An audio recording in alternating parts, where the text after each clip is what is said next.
अगर मैं आपसे कहूँ कि आज आपकी जेब में जो फ़ोन है, जिससे आप दुनिया से जुड़े हुए हैं, वो कभी अस्तित्व में ही नहीं होता। अगर एक आदमी ने अपनी ज़िंदगी के सबसे बुरे वक़्त में हार मान ली होती तो?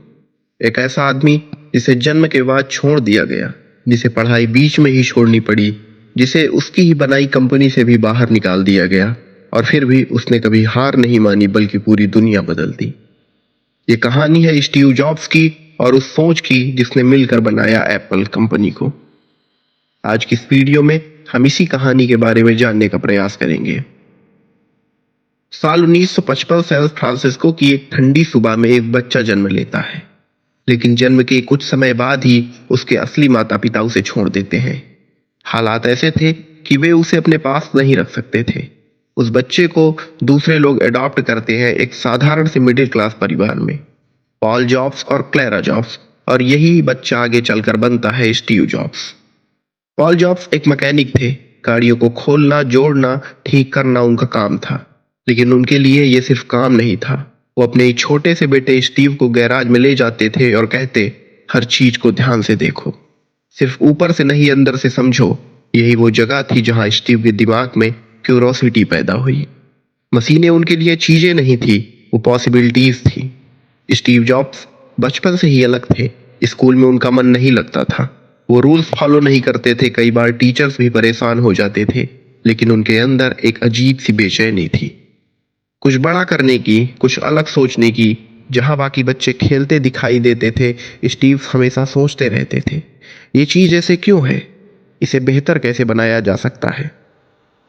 1970 के दशक में उनकी जिंदगी का सबसे बड़ा मोड़ आता है जब उनकी मुलाकात होती है स्टीव वॉजनिक से।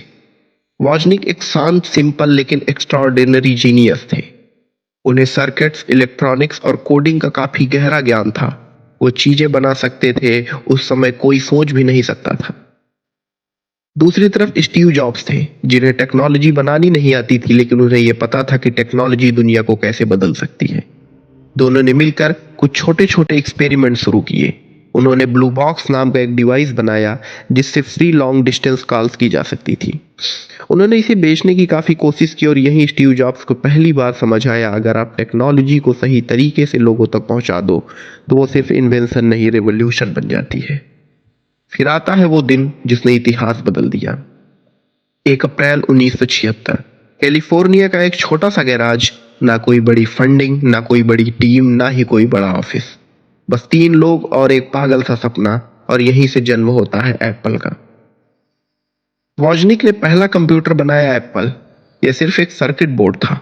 उसमें ना तो कीबोर्ड था, ना ही कोई स्क्रीन, ना ही कोई फैंसी डिजाइन। लेकिन स्टीव जॉब्स ने उसमें वो देखा जो कोई और नहीं देख पा रहा था, यानी कि फ्यूचर। उन्होंने लोकल कंप्यूटर शॉप में जाकर इसे बेचना शुरू किया। बार बार रिजेक्शंस मिला, लोगों ने मना किया, लेकिन जॉब्स रुके नहीं। वो हर बार वापस जाते, खुद को समझाते, कन्विंस करते, और धीरे धीरे अब ऑर्डर्स आने लगे। 1977 में एप्पल लॉन्च हुआ, और यही वो मोमेंट था जब सब कुछ बदल गया। ये पहला ऐसा कंप्यूटर था जिसे आम लोग अपने घर में इस्तेमाल कर सकते थे।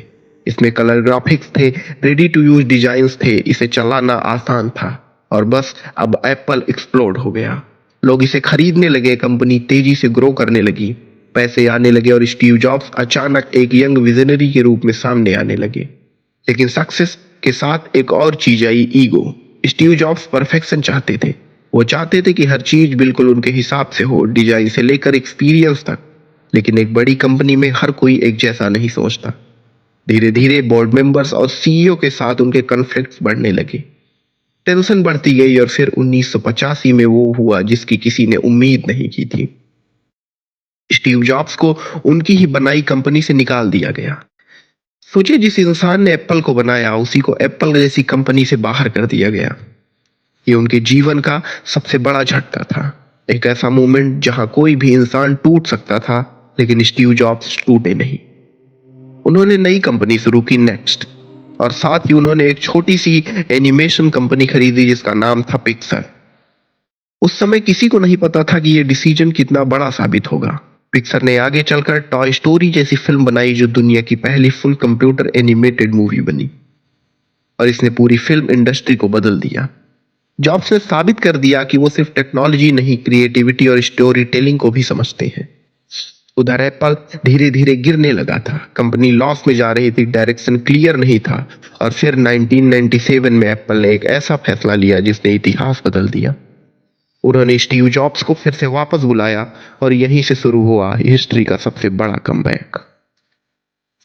जॉब्स ने वापस आते ही कंपनी को पूरी तरह बदलना शुरू कर दिया। उन्होंने 70% से ज्यादा प्रोडक्ट्स बंद कर दिए, फोकस सिर्फ उन्हीं चीजों पे किया जो बेस्ट थी। उन्होंने डिजाइन को प्रायोरिटी दी, सिंपलिसिटी को पावर बनाया। उनका एक ही रूल था, सिंपल बनाओ लेकिन पावरफुल बनाओ। आईमैक आया जिसने कंप्यूटर्स को बोरिंग मशीन से स्टाइलिश प्रोडक्ट बना दिया। आईपॉड आया जिसने म्यूजिक को पॉकेट में डाल दिया। और फिर 2007 में वो प्रोडक्ट आया जिसने दुनिया हमेशा के लिए बदल दी, यानी कि आईफोन। जब आईफोन लॉन्च हुआ लोग समझ ही नहीं पाए कि ये क्या है, फोन है, कंप्यूटर है या कोई म्यूजिक प्लेयर। आज हर स्मार्टफोन उसी कॉन्सेप्ट पर चलता है। स्टीव जॉब्स का असली पावर क्या था? ना कोडिंग, ना इंजीनियरिंग, बस उनका विजन।